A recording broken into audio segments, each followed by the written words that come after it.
नमस्कार शिक्षक साथियों, बिहार बेसिक शिक्षक चैनल के अनमोल पेश का शिक्षा संवाद के एक और फ्रेश एपिसोड में आप सभी शिक्षक साथियों का तहे दिल से स्वागत है। साथियों, सबसे पहले टीचर ऑफ द डे बनने के लिए Pushpa Clement ji from Bettiah and Tauseef Kaleem ji from Begusarai को मैनी कॉन्ग्रेचुलेशंस। अगर आप भी बनना चाहते हैं टीचर ऑफ द डे तो इस वीडियो को शेयर करके अपने नाम और पता के साथ एक प्यारा सा कमेंट जरूर करिएगा। खबरों की सिलसिला स्टार्ट करें तो पहली बड़ी अपडेट साथियों, एचएम प्रधान शिक्षक के विद्यालय आवंटन को लेकर आदेश जारी। जी हां शिक्षक बंधुओं, बिहार सरकार के प्राथमिक शिक्षा निदेशालय द्वारा सभी जिला शिक्षा पदाधिकारियों और जिला कार्यक्रम पदाधिकारी स्थापना को निर्देश दिया गया है कि प्रधानाध्यापक एवं प्रधान शिक्षक के द्वितीय चरण में जिला अंतर्गत प्रखंड विद्यालय आवंटन की प्रक्रिया शुरू की जानी है। इसके लिए पहले चरण में जिन प्रधानाध्यापकों और प्रधान शिक्षकों ने विद्यालय में भौतिक रूप से योगदान किया है उनका विभागीय पोर्टल पर तकनीकी योगदान अपडेट करना आवश्यक है। इसी आधार पर जिलावार रिक्त विद्यालयों की अद्यतन गणना की जाएगी। निदेशक प्राथमिक शिक्षा विक्रम वीरकर ने निर्देश दिया है कि सभी जिलों में संयुक्त हस्ताक्षरित प्रमाण पत्र 11 मार्च 2025 तक उपलब्ध कराया जाए, जिसमें यह स्पष्ट किया जाए कि पहले चरण में आवंटित विद्यालयों में योगदान देने वाले सभी प्रधानाध्यापकों और प्रधान शिक्षकों का तकनीकी योगदान पोर्टल पर दर्ज किया गया है या नहीं। तो साथियों, इसी के साथ हम बढ़ेंगे नेक्स्ट अपडेट की ओर, जहां पे अगली अपडेट है बीपीएससी टीआरई 4 के हवाले से, जहां पे शिक्षा विभाग को भेजा गया है विज्ञापन। जी हां शिक्षक बंधुओं, बिहार लोक सेवा आयोग द्वारा शिक्षक भर्ती के चौथे चरण यानी टीआरई 4 को लेकर महत्वपूर्ण अपडेट सामने आई है। आयोग ने टीआरई 4 से संबंधित विज्ञापन 28 फरवरी को ही बिहार शिक्षा विभाग को भेज दिया है। अब यह विज्ञापन शिक्षा विभाग के अनुमोदन की प्रक्रिया में है। विभाग से अंतिम स्वीकृति प्राप्त होने के बाद ही टीआरई 4 का आधिकारिक विज्ञापन जारी किया जाएगा। विज्ञापन जारी होते ही राज्य में शिक्षक बहाली की नई प्रक्रिया शुरू होगी, जिससे बड़ी संख्या में अभ्यर्थियों को सरकारी शिक्षक बनने का अवसर मिलेगा। वर्तमान में अभ्यर्थी विभाग की मंजूरी और विज्ञापन जारी होने का इंतजार कर रहे हैं, क्योंकि इसके बाद ही आवेदन की तिथि, पदों की संख्या और भर्ती से जुड़ी अन्य महत्वपूर्ण जानकारी सार्वजनिक की जाएगी। हालांकि साथियों, मैं आपको बता दूं कि इसका जो अनुमानित आंकड़ा है इसके बारे में मैंने आपको पहले भी बता दिया है और इसकी जो विज्ञापन है इसी मार्च महीने के अंत तक आपको देखने को मिल भी सकता है। साथियों, खैर बढ़ते हैं फिलहाल नेक्स्ट अपडेट की ओर। तो अगली अपडेट है साथियों, ट्रांसफर के हवाले से बड़ा अपडेट निकल के आ रहा है साथियों। 20 मार्च के बाद जारी हो सकता है ट्रांसफर का एसओपी। जी हां शिक्षक बंधुओं, बिहार शिक्षा विभाग से जुड़ी बड़ी सामने खबर आ रही है साथियों। काफी लंबे समय के बाद जानकारी के अनुसार शिक्षकों के ट्रांसफर को लेकर विभाग द्वारा एसओपी तैयार किया जा रहा है और संभावना जताई जा रही है कि 20 मार्च के बाद इसे जारी किया जा सकता है।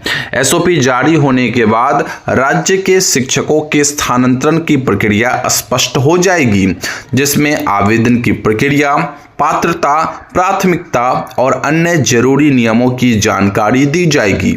लंबे समय से ट्रांसफर का इंतजार कर रहे शिक्षकों के लिए यह एक महत्वपूर्ण अपडेट माना जा रहा है। हालांकि अभी तक सिर्फ सूत्रों के हवाले से ये जानकारी मिली है और कोई आधिकारिक घोषणा नहीं हुई है। तो देखना काफ़ी दिलचस्प और बहुत इम्पोर्टेंट होगा कि 20 मार्च के बाद क्या ट्रांसफ़र की जो नई एसओपी है वो जारी हो पाती है अथवा नहीं। लेकिन फिलहाल अपडेट्स निकल के आ रहे हैं कि 20 मार्च के आसपास आपको देखने को मिल सकता है। फिलहाल हम बढ़ते हैं नेक्स्ट अपडेट की ओर और जानते हैं अगली खबर को। ओके, तो अगली अपडेट्स है मॉडल स्कूल के हवाले से, जहां दाखिले की चाहत में मेधा छात्रवृत्ति को दोगुना आवेदन। जी हां शिक्षक बंधुओं, राष्ट्रीय आय सह मेधा छात्रवृत्ति योजना के तहत इस बार बिहार में रिकॉर्ड 85,000 से अधिक आवेदन प्राप्त हुए हैं। नए सत्र से राज्य के 534 प्रखंडों में खुलने वाले मॉडल स्कूल योजना बिहार में कक्षा 9वीं में दाखिला इसी परीक्षा के मेधा सूची के आधार पर होगा, जिससे छात्रों में आवेदन की संख्या बढ़ गई है। पिछले वर्षों में जहां लगभग 40 से 42,000 आवेदन आते थे, वहीं इस बार संख्या दोगुनी हो गई है। सबसे अधिक आवेदन बेगूसराय जहां पे 5,202, समस्तीपुर में 5,080, गोपालगंज में 4,658, मुजफ्फरपुर में 4,053 और मधुबनी में 4,040 आए हैं। परीक्षा 11 मार्च को 2 पालियों में होगी। देश भर में 1 लाख विद्यार्थियों का चयन होता है, जिसमें बिहार से 5,433 विद्यार्थियों का चयन किया जाएगा। चयनित विद्यार्थियों को कक्षा 9वीं से 12वीं तक पढ़ाई के लिए हर साल 12,000 रुपये छात्रवृत्ति मिलेगी तथा मॉडल स्कूलों में आधुनिक सुविधाओं के साथ पढ़ाई का अवसर भी मिलेगा। इसी के साथ बढ़ते हैं नेक्स्ट अपडेट की ओर। तो नीतीश कुमार के जाने की चर्चा के बीच शिक्षकों में बढ़ी चिंता। जी हां शिक्षक बंधुओं, बिहार के मुख्यमंत्री नीतीश कुमार के पद छोड़ने की चर्चाओं के बीच राज्य के विभिन्न वर्गों के शिक्षकों में कई अधूरे वादों को लेकर चिंता बढ़ गई है। खासकर नियोजित शिक्षक, बीपीएससी के माध्यम से नियुक्त विद्यालय अध्यापक और विशिष्ट शिक्षक लंबे समय से प्रोन्नति, सेवा निरंतरता और 7th पे कमीशन के लाभ की मांग कर रहे हैं। शिक्षकों का कहना है कि साल 2006 से अब तक कई नियमावली में प्रोन्नति का प्रावधान होने के बावजूद अधिकांश शिक्षकों को इसका लाभ नहीं मिल पाया। वहीं बीपीएससी से नियुक्त शिक्षकों को राज्यकर्मी का दर्जा मिलने के बावजूद साथ में वेतनमान का लाभ नहीं मिलने की भी शिकायत है। इसके अलावा वित्त रहित शिक्षकों को वेतनमान देने और महिलाओं को आर्थिक सहायता देने जैसे कई वादों को लेकर भी सवाल उठ रहे हैं। अब यह चर्चा तेज है कि यदि नेतृत्व में बदलाव होता है तो इन अधूरे मुद्दों को आगे कौन पूरा करेगा। तो क्या लगता है आपको इस विषय पर, क्या कुछ आप कहना चाहेंगे? आप कमेंट बॉक्स में अपनी राय जरूर देंगे। नीतीश कुमार को यूं बिहार को छोड़ के चले जाना, क्या कुछ घटित होगा आने वाले समय में शिक्षकों के साथ? क्या है आपकी राय? आप कमेंट बॉक्स में जरूर बताएं। वहीं अगली अपडेट की बात करें तो बिहार में 17 अप्रैल से शुरू होगी जनगणना। जी हां साथियों, आपको पता है जैसे कि सेंसस ऑफ इंडिया के तहत बिहार में 17 अप्रैल 2026 के से जनगणना की प्रक्रिया शुरू होने जा रही है। इस बार जनगणना पूरी तरह डिजिटल तरीके से की जाएगी और डाटा संग्रह के लिए पहली बार सेंसस 2027 HLO मोबाइल ऐप का उपयोग किया जाएगा। इसके लिए जिलों में अधिकारियों और कर्मियों को प्रशिक्षण दिया गया है साथियों, और अभी भी चल रही है कहीं न कहीं प्रशिक्षण। नागरिकों को 17 अप्रैल से 1 मई 2026 तक स्वगणना की सुविधा भी दी जाएगी साथियों, जिसमें लोग अपने परिवार की जानकारी ऑनलाइन दर्ज कर सकेंगे। इसके बाद 2 मई से 31 मई 2026 तक मकान सूचीकरण का कार्य होगा, जिसमें प्रत्येक परिवार से 34 बिंदुओं पर जानकारी एकत्र की जाएगी। सरकार का उद्देश्य इस प्रक्रिया को तेज, पारदर्शी और त्रुटि रहित बनाना है। तो साथियों, आप सभी शिक्षक साथी कमर कस के तैयार रहेंगे, क्योंकि अगले महीने से आपकी जो है कहीं ना कहीं जनगणना का कार्य स्टार्ट हो जाएगा, जहां पे आपका प्रशिक्षण से लेकर कार्य बाकी सारी चीजें आपको अगले मंथ से देखने को मिल सकती है।